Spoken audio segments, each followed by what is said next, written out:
I never wanted to be the kind of man who lived two lives. I never wanted secrets stacked like small, inevitable avalanches, each one waiting for the wind. But the truth is messy and stupid and human. I'll tell you everything. It began like almost every headline-worthy mistake. Small choices, then bigger ones, until the only thing I knew how to do was lie. I'm Michael.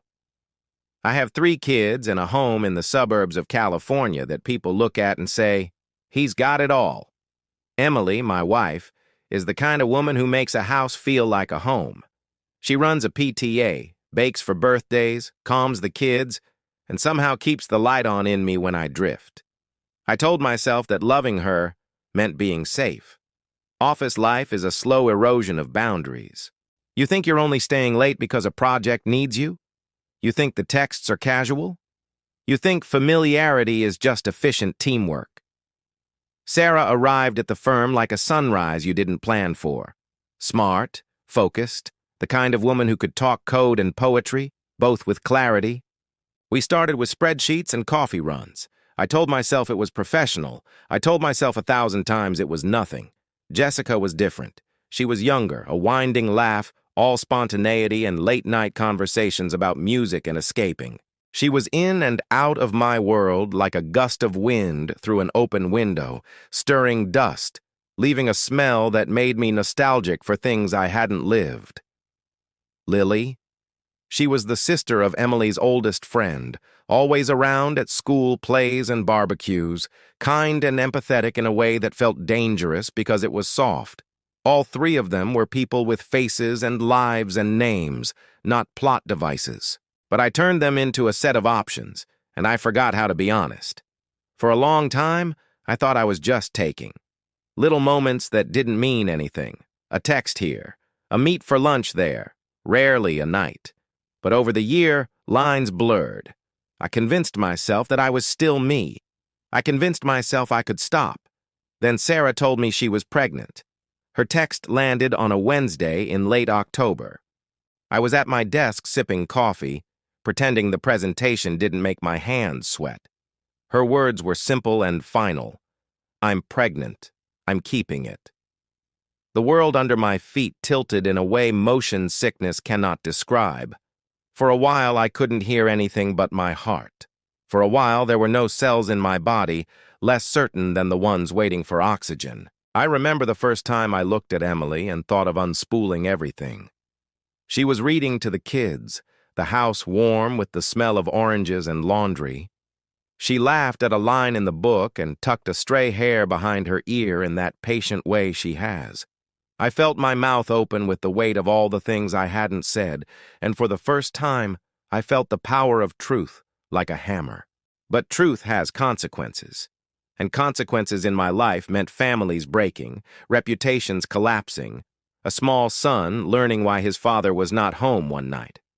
I had a job, a mortgage, friends who trusted me, and children who called me Dad, with trust lodged deep in the syllables. Who am I to remove that safety from them?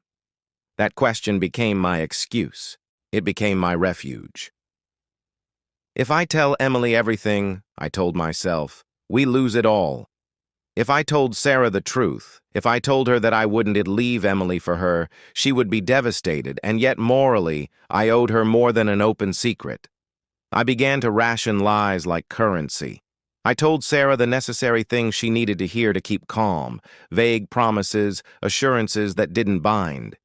To Jessica, I said we needed space at work, a phrase that acts like a bandage. To Lily, I offered platitudes about being present for my family, words that were half true, depending on which timeline you asked about. At work, I sat in meetings and nodded and performed normalcy. At night, I learned to sleep in a way that had nothing to do with rest. The first crack came in the form of a prenatal appointment. Sarah asked me to come. I said I was caught up at work. I told myself the absence would make the secret less real.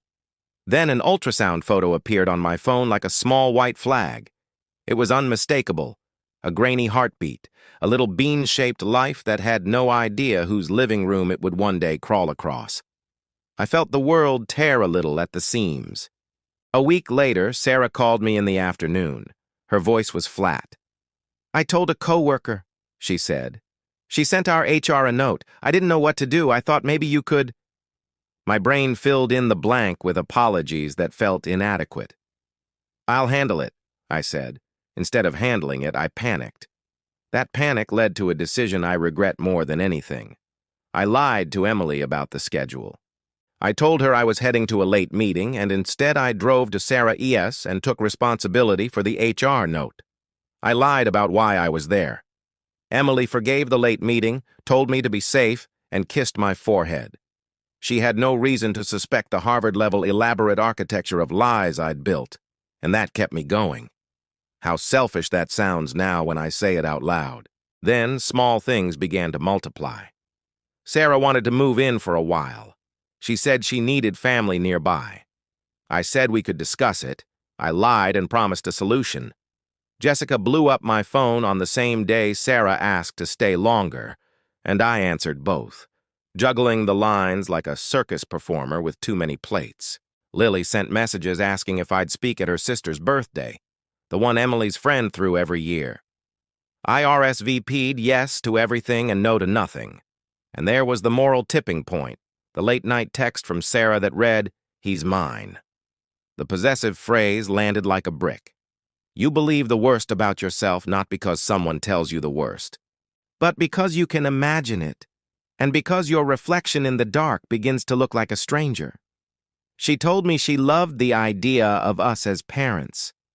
She told me her mother would support her decision. She told me she was keeping the baby. She told me to be honest with my wife.